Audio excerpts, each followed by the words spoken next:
This video is created by Jagrat Creation. It is on liquidation of companies. I wish to solve one sum here before you, wherein statement of affairs and deficiency account is required to be prepared. Observe the sum on the screen, which I intend to solve here before you. From the following particulars, prepare a statement of affairs and deficiency account for submission to the official liquidator of Equipment Limited, which went into liquidation on 31st of December 2016. 3,000 equity shares, 100 each, 80 paid up, 2,40,000. 6%, 1,000 preference shares, rupees 100 is fully paid up, 1 lakh. Calls in 8 years, 5,000, so net amount 95,000 recorded in the outer column. 5% debentures having floating charge, 1 lakh. Interest paid up to 30th June and the date of liquidation is 31st of December.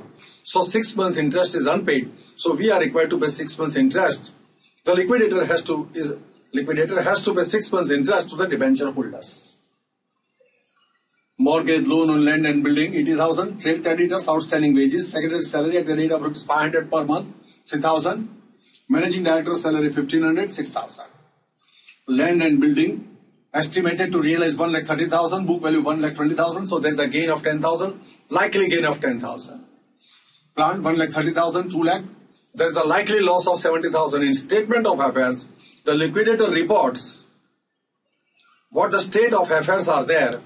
If the assets are tried to be realized, what amount is likely to be realized, and from the realized value of the asset, if the payment is made as prescribed in the law, to what extent surplus or deficiency is likely to be left, that is being reported by the liquidator in a statement of affairs.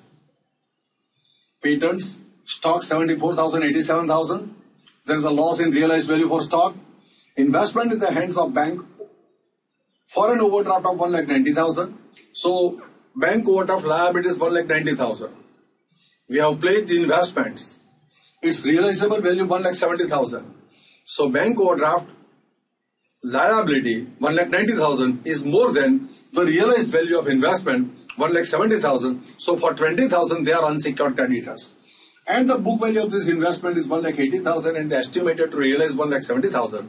So 10,000 is the likely loss in realization of investment.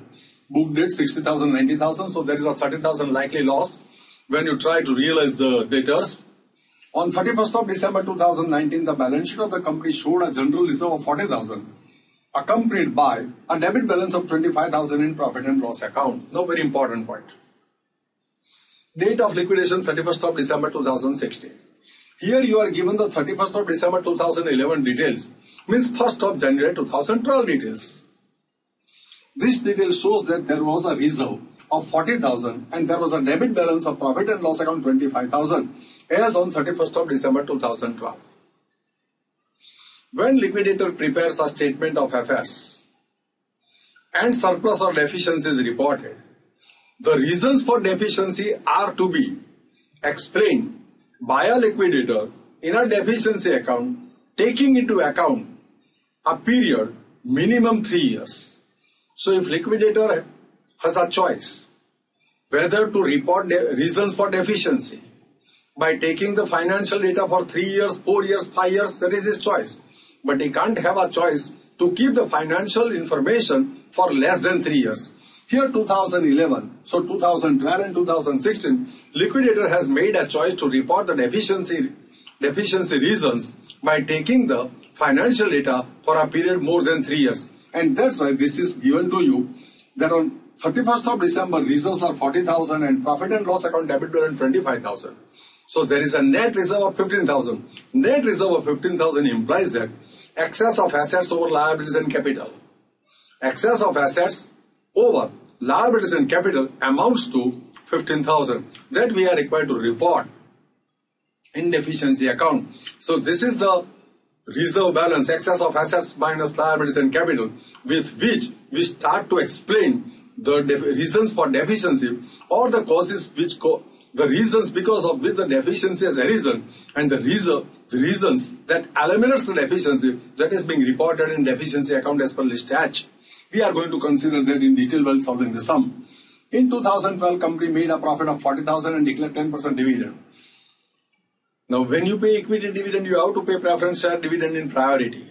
So, if you are told that equity dividend is paid, it is taken for granted or it is always there that preference share dividend is also paid simultaneously. The company suffered a total loss of 1,09,000 besides the loss of stock due to fire 40,000. Now, loss due to fire, loss of stock due to fire is an abnormal loss, non-trading loss. Non-trading losses are required to be reported separately in a deficiency account as per list edge that we are going to consider. And the trading losses are 1,09,000 for a period of 2013, 14, 15. For 3 years, losses are already given to you.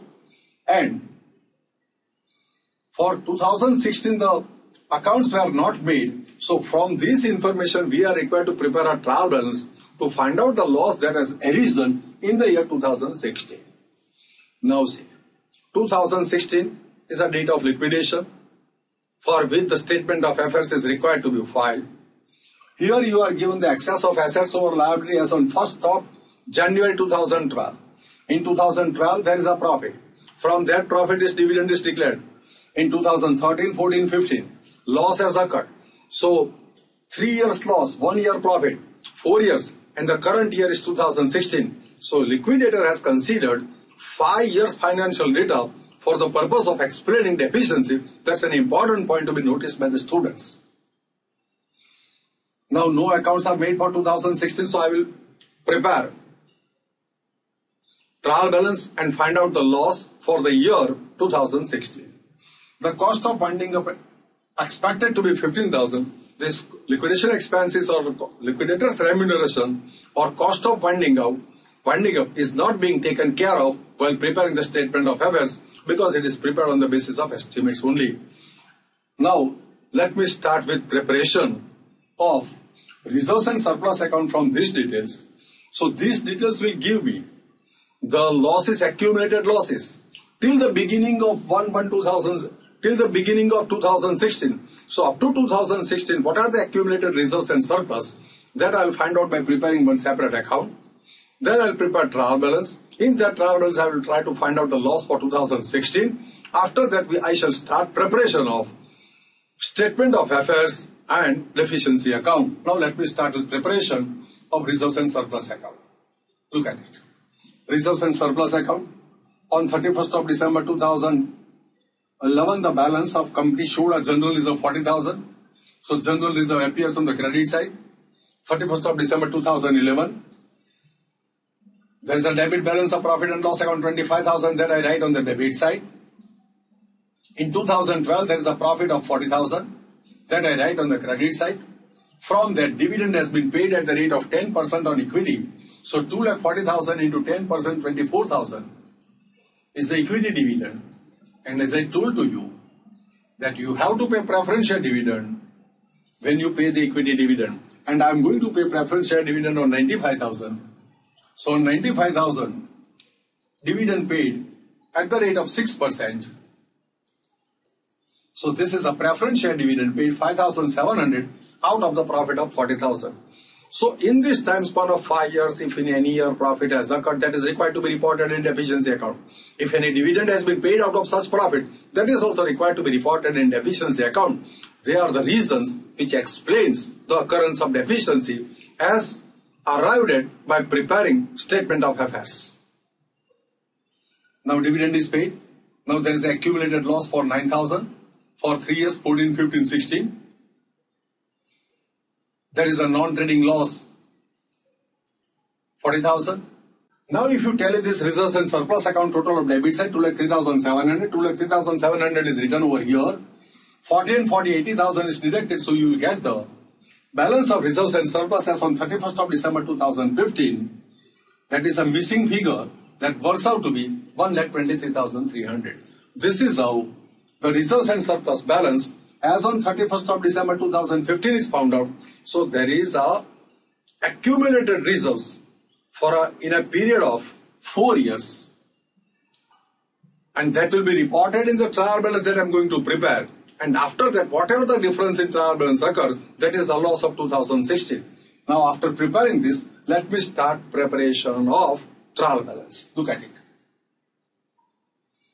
So, when I prepare the trial balance, estimated realizable value or estimated to produce and book value. When we prepare trial balance, we have to record the book value, land and building. 1,20,000 debit balance. Plant debit balance 2 lakhs.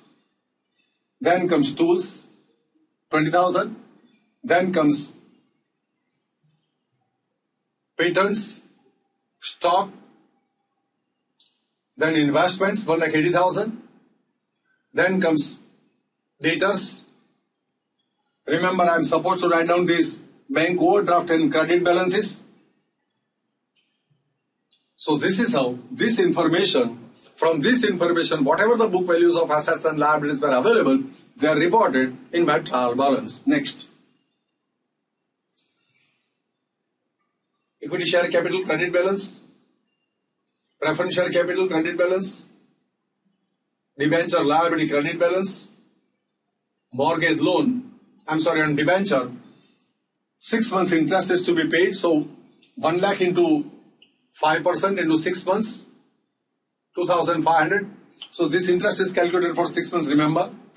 Mortgage loan on land and building 80,000. Trade creditors to like 65,500. Credit balance. Outstanding wages. Liability credit balance.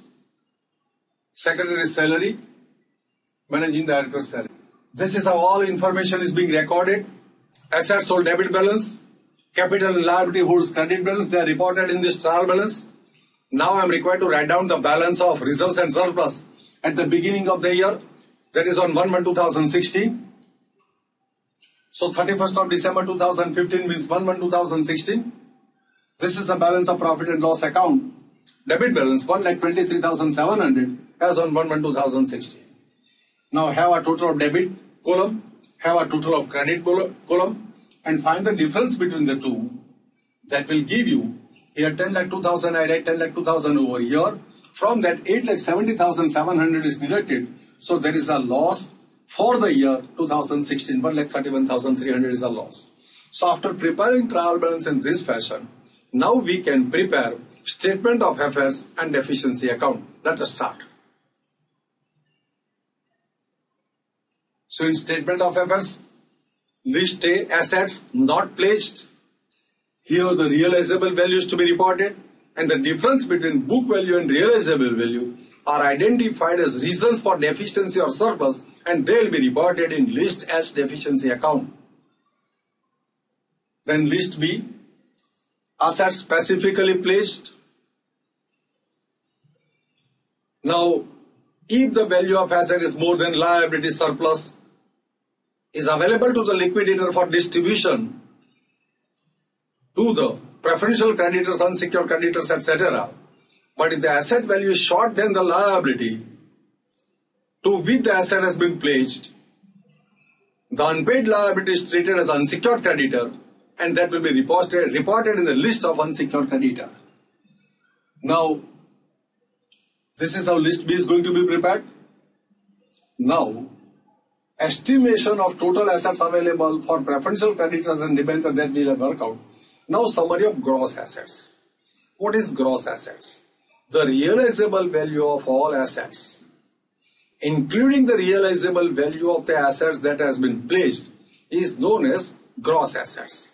In this gross assets realized value, the value realized for this specifically pledged assets, value realized for the specifically not pledged asset, both together is known as gross realized value of assets.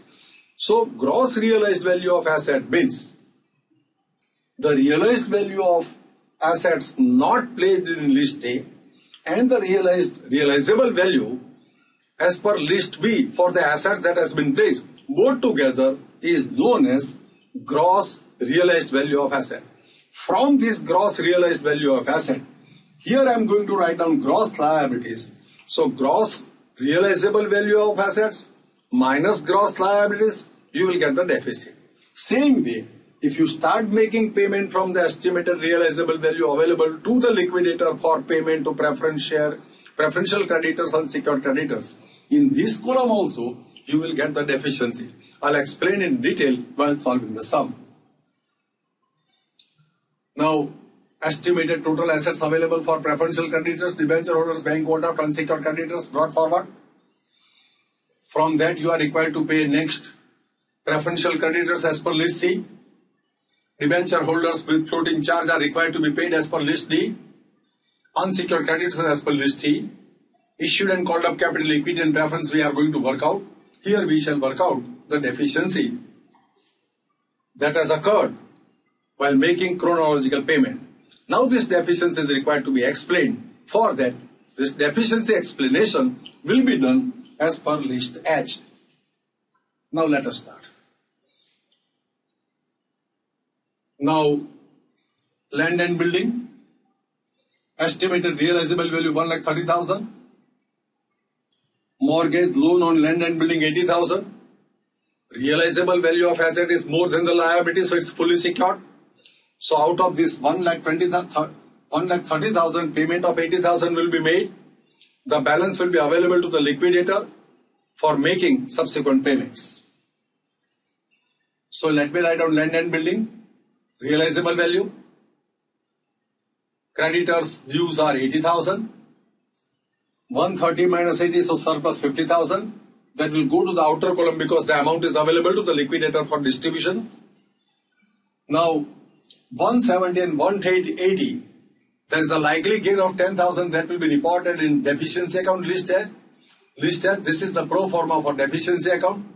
This deficiency account is bifurcated into two parts. The items contributing for deficiency, items reducing the deficiency. Here the land and building is likely to fetch 10,000 more. So it is going to reduce the deficiency. So this difference of 10,000 will be reported in this segment. In this deficiency account, how the reporting need be made as per law, the excess of capital over liabilities, excess of capital and liabilities over assets. So accumulated loss at the beginning of the accounting period, accounting reporting period. Here the liquidator has selected a reporting period of 5 years. So at the beginning of the 5th 5 years, what is the debit balance of profit and loss account that is to be reported here? But if there is no debit balance of profit and loss account, if there is a credit balance, it will be reported in 7th point. Net dividend and bonus paid during the year. As you know, that in 2012 there was a profit from that dividend was paid. So that dividend paid will be recorded here. Then net trading losses.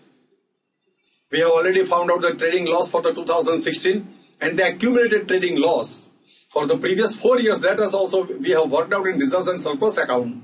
So that total will be reported over here. Then losses other than trading losses. You know that loss of stock by fire, that will be reported here. Estimated losses now to be written off. Say for example, tools. Book value is 20,000. Estimated to realize 4,000. This type of losses will be recorded in point number 5. Other reducing items to deficiency is to be reported in point number 6.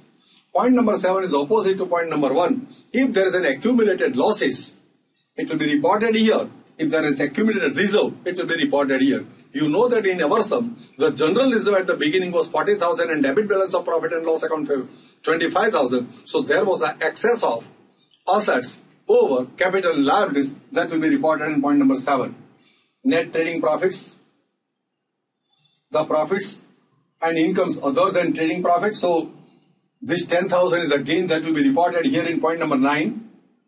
Other items of deficiency, they are to be recorded. So here, other items, profit expected on land and building that I report here in point number 10. Now this is how the gain is. This 10,000 reduces the deficiency, so it is recorded in this column. Now next, plant realizable value 1,30,000, 2,30,000. That contributes the loss, that contributes the deficiency. So 70,000 will be reported in point number 5. Estimated loss now to be written of 70,000. Tools realizable value 4,000, that is recorded in list A. Difference between 20,000 and 4,000 reported in point number 5 in deficiency account. Then comes patents, realizable value 30,000 recorded in list A, 50 and 30 loss, 20,000 reported in point number 5. Stock realizable value recorded here in list A, assets not pledged, realizable value. These values will be available to the liquidator for making payment to creditors. 87,000 minus 74,000 loss reported in point number 5, stock 30,000. Now, investment, realizable value 170, bank overdraft 190, assets is pledged. So, investment realizable value 1,70,000. So, liability is more than the realized value of asset. So, this 20,000 is an unsecured creditor that will come here. So, funds are short to pay the liability of a creditor. So, this will go to unsecured creditors. And the difference between 170 and 80, loss 10,000 will be reported in point number 5. Now, book dates.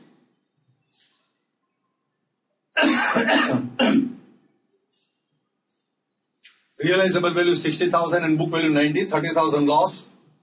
So, realizable value for debtors recorded in list A and 30,000.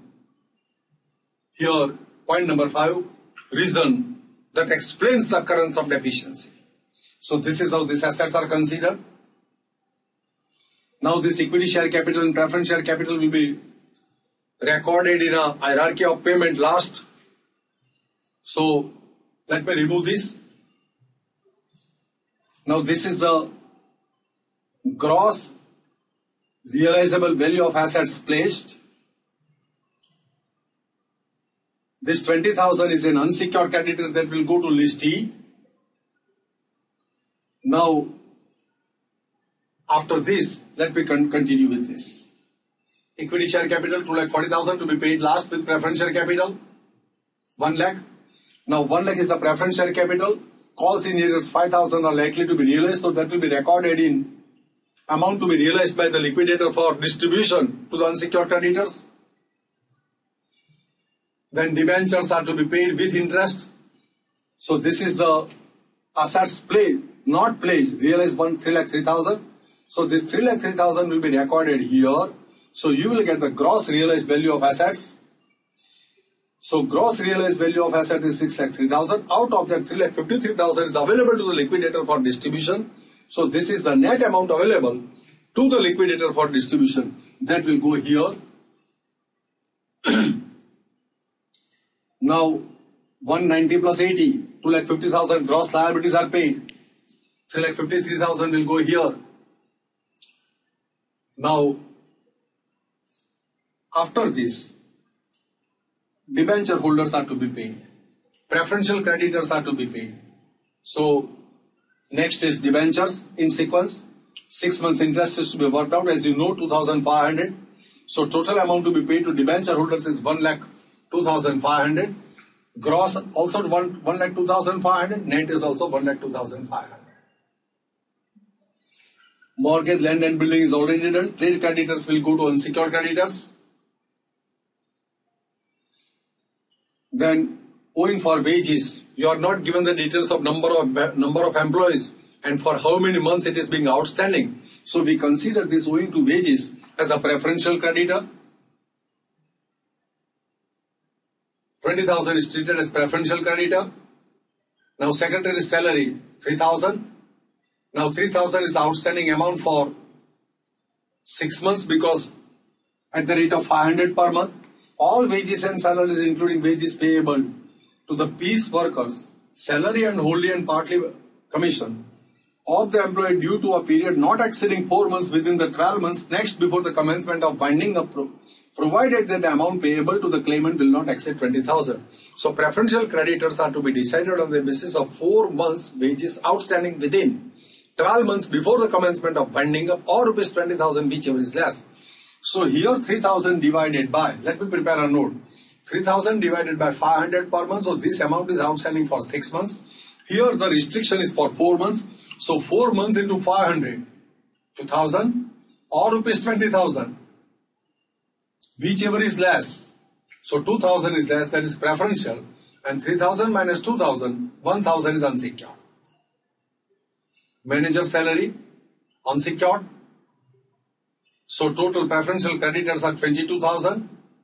That will go to list C.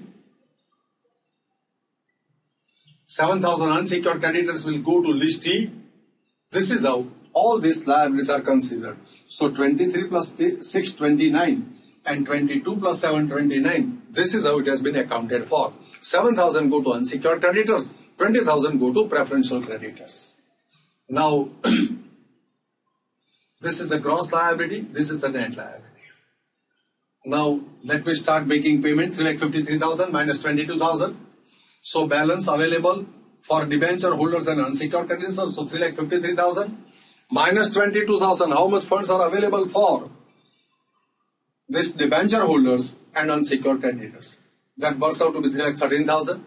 From that, if you pay debenture holders 1,02,500, then surplus as regards debenture holders. So, after making payment of debenture holders, surplus available is 2,28,500. Now, from this 2,28,500 available funds, unsecured creditors are required to be paid 2,92,500. Funds are short. So, there is a deficiency. So, here, the estimated deficiency from this column, 2,28,500 minus 2,92,500, that works out to be 64,000. Now, same answer 64,000 you can get by deducting or by finding the difference between gross liabilities and gross realized value of assets. So, this is the gross liability, 6,67,000. This is the gross realized value of asset.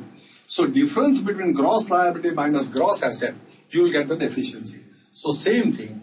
The difference between these two is also 64,000. Look at the same 64,000 is available in this net column. This is how this gross realized value of asset, this gross liabilities are to be worked out. Difference between the two is always equal to the deficiency, and that we have already arrived at from this first column. That's an important point to be understood by the students. Now, this is a shortage. If you try to pay the capital, the ultimate shortage will be 4,04,000. So 4,04,000 are the funds that are short. They are not available to the liquidator for making payment to all the claimants of the company. Now this 4,04,000 is required to be explained in list H, that is deficiency account, that we have already started its preparation. Let me do that. So far we have prepared the deficiency account. These details we have already explained. Now, excess of capital and liabilities over assets. Here on 1/1/2012, reserve is 40,000. Profit and loss account 25,000. So, excess of assets over capital is there. So, 40 minus 25 is the excess of assets over capital, 15,000. When there is a reserve, there is no loss, so this amount should be nil. Now, after that, you have earned a profit of 40,000. So, net trading profit earned after 1st January 2012. So, in 2012, you earned a profit of 40,000. From that, this dividend has been paid. Dividend is paid. We have already calculated dividend paid, equity dividend and preferential dividend. That will be recorded in this. Net dividend paid, bonus is paid out of this profit that is being recorded. After that, you are required to find out the trading losses. What is the trading losses? This 1,09,000 is the trading loss for 4 years up to 31st of December 2015. And this is a trading loss for 2016. So, I'm sorry, this is 2015. So, total loss 1,31,300 and 1,09,000. This is the total loss. Now, 40,000 is a loss of stock due to fire. This is how this is being prepared. Now, have the total of this deficiency account, items contributing deficiency, items reducing the deficiency. 65,000, 4,69,000 minus 65,000, 4,04,000. That is confirmed with this statement of affairs. See, This is the statement of affairs we have prepared. This is the deficiency account that I have explained. This 4,04,000 and this 4,04,000 is confirmed. This is how this sum gets solved. This is a detailed elaborate sum on statement of affairs and deficiency account. I have tried to explain you this sum. I feel that you have followed all these things, but you are advised to refer to my previous lecture before you refer to this sum. Thanks to all.